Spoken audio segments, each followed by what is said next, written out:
Class 12-এর chapter 2 আমি তোমাদেরকে মৃত্তিকা সম্বন্ধে বলছি। তোমরা সবাই মন দিয়ে শোনো আর লেখো, আর লাইক অ্যান্ড সাবস্ক্রাইব দিয়ে দাও। মৃত্তিকা হলো যখন মানে নদী, হিমবাহ, বিভিন্ন প্রাকৃতিক শক্তি, নদী, হিমবাহ, বায়ুপ্রবাহ, বৃষ্টিপাত প্রভৃতি দ্বারা শিলা চূর্ণ বিচ্ছিন্ন হয়ে বিভিন্ন জৈবিক পদার্থ ও নদী বৃষ্টিপাতের দ্বারা মিশ্রিত হয়ে সেটা মাটির সৃষ্টি হয়। আর হিউমাস মাটি কাকে বলে?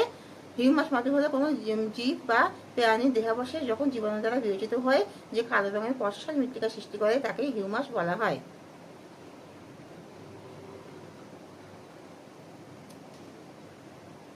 তাহলে মাটি তৈরিতে বিভিন্ন উপাদানগুলি হলো জলবায়ু, সূর্যের তাপ, উষ্ণতা, এবং প্রাণীরাও সরাসরি মাটি তৈরিতে সাহায্য করে। উদ্ভিদের দেহাবশেষ পচে গলে মাটির সৃষ্টিতে সাহায্য করে, এবং বিভিন্ন প্রাণীও মাটি খুঁড়ে সেখানে মাটি তৈরিতে সাহায্য করে। আর সূর্যের তাপমাত্রা, প্রখর তাপও মাটি তৈরিতে সাহায্য করে, উষ্ণতা মাটি তৈরিতে সাহায্য করে। আর বৃষ্টিপাত হলো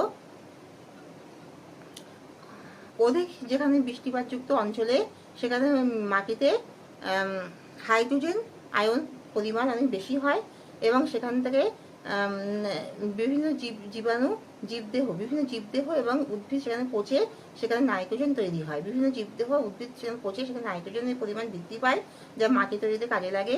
এবং বিভিন্ন খনিজ অণু যেমন ক্যালসিয়াম, পটাশিয়াম, ম্যাগনেসিয়াম প্রভৃতি দ্রুত প্রক্রিয়া নিশ্চিত হয়, এবং এখানে মাটির গভীর স্তরে সৃষ্টি হয়।